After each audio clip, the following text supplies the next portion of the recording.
திரையுலகத்திலிருந்து யாரும் வாயை திறந்து சப்போர்ட் பண்ணல.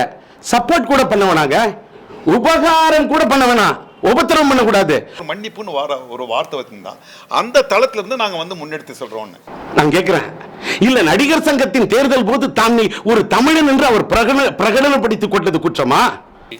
நான் ஒரே விஷயம், நான் ஓப்பனா ஒரு விஷயம் சொல்றேன், இதுல ஒளிமறைவே இல்லை. சிம்புக்கு நான் தனிப்பட்ட முறையில் பேசும்போது நான் சொன்ன ஒரே கருத்து, அது லீக்டா நாட் லீக்டான்றது இப்போ நம்ம விவாதிக்க முடியாது. இது கோர்ட்டில் இருக்கு matter. But if it is hurt so many people's sentiment, there is nothing wrong in apologizing. இது வந்து நடிகர் சங்கம் பொதுச் செயலாளராக நான் ஃபோன் பண்ணல. ஒரு நடிகனா சக நடிகன் வந்து இந்த மாதிரி ஒரு சர்ச்சையில் மாட்டிக்கிட்டு இருக்காரு. கண்டிப்பாக வந்து என்னால் முடிஞ்ச அளவுக்கு நான் சொல்ல முடியும், அதில் ஒளிமறைவே இல்லை. இதுதான் நான் சொல்றதை நான் சொல்லிக்கிறேன். செய்யாத தவறு ஸ்ரீராஜேந்திரனுடைய பையன் சிலம்பரசன் செய்ததா ஒத்துக்கொள்ள சொல்வது எந்த விதத்தில் நியாயம்? சரி, நான் செய்யாத தவறை ஒத்துக்கிட்டு வருத்தம் தெரிவிக்கிறேன் என்று சிலம்பரசன் சொல்லிவிட்டால், சிலம்பரசனை ஒத்துக்கொண்டு விட்டார், இந்த தவறுக்காக இவர் மீது வழக்கு தொடுத்தால் என்ன என்று இப்பயே ஒரு கூட்டம் கங்கணம் கட்டி கொண்டு சிலம்பரசனை ஒழித்து விட வேண்டும் என்று நினைக்கும் போது, அப்ப சிலம்பரசனுக்கு ஒரு ஒரு இக்கட்டான சூழ்நிலை ஏற்பட்டு விடாதா?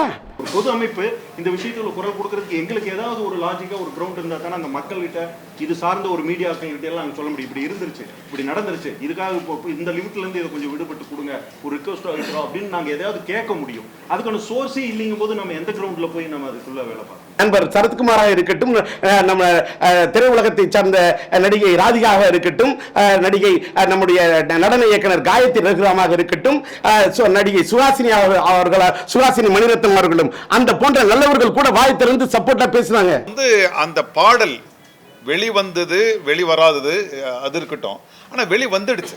அந்த வெளி வந்துடுச்சுன்ற பட்சத்தில் வந்து அந்த பாடல் ஒரு கருத்தை வந்து வெளியில சொல்லுது. அந்த கருத்து தவறா இருக்கிறதுனால அதை நாங்கள் கண்டிக்கிறோம். என் மகன் செய்யாத தவறு, யாரோ செய்த தவறு, யாரோ திருடி வெளியிட்டு விட்டார்கள்.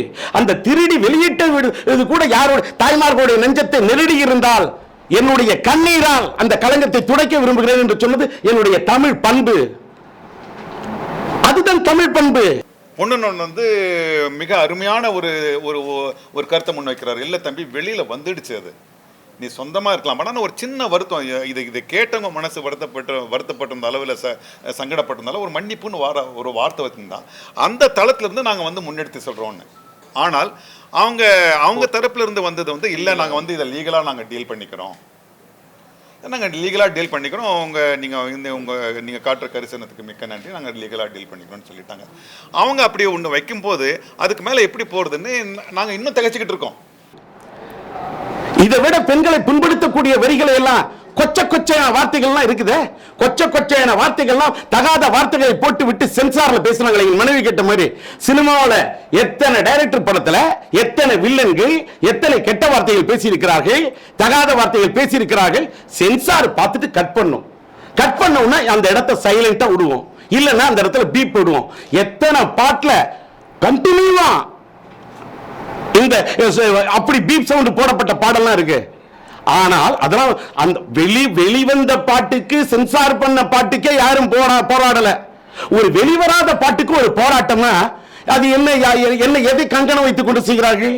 வந்துட்டு புகைப்பிடிப்பதை பத்தி பெரிய ஒரு கருத்து வந்து நிலவிட்டு இருக்கு. ஒவ்வொரு நடிகர்களையும் போய் அதை பத்தின ஒரு விமர்சனம் போயிட்டு இருக்குது. இப்போ தனுஷ் கூட வந்து புகைப்பிடிப்பதை நிப்பாட்டுறதா சொல்லியிருக்காரு. உங்களோட படங்களில் வரும் படங்களில் புகைப்பிடிப்பதை பற்றி காட்சி நான் நிஜ வாழ்க்கையில் ஸ்மோக்கிங் நிப்பாட்டிட்டேன். அது முதல்ல என் வீட்டில் ரொம்ப சந்தோஷப்பட்டாங்க. ஏன்னா smoking is definitely injurious to health. Being a fitness freak, நான் I thought okay let me stop smoking. நான் நிப்பாட்டிட்டேன்.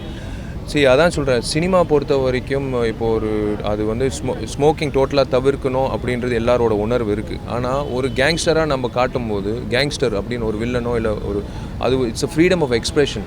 அது வந்து காட்டுறதுல தப்பு இல்லைன்னு நான் சொல்ல, காட்ட வேண்டிய சூழ்நிலை அப்படி தான். ஒருத்தரை வந்து கெட்டவனோ இல்லை ஒருத்தர் ஒரு கேங்ஸ்டரோ அப்படின்னு காட்டும்போது அது பயன்படுத்தும். அதுக்காக வந்து நீங்கள் வந்து இது பார்த்துட்டு வெளியில் வந்து போய் ஸ்மோக் பண்ணணும் அப்படின்னு எங்கேயுமே நாங்கள் மெசேஜ் போடல. Creativity is a completely different ball game.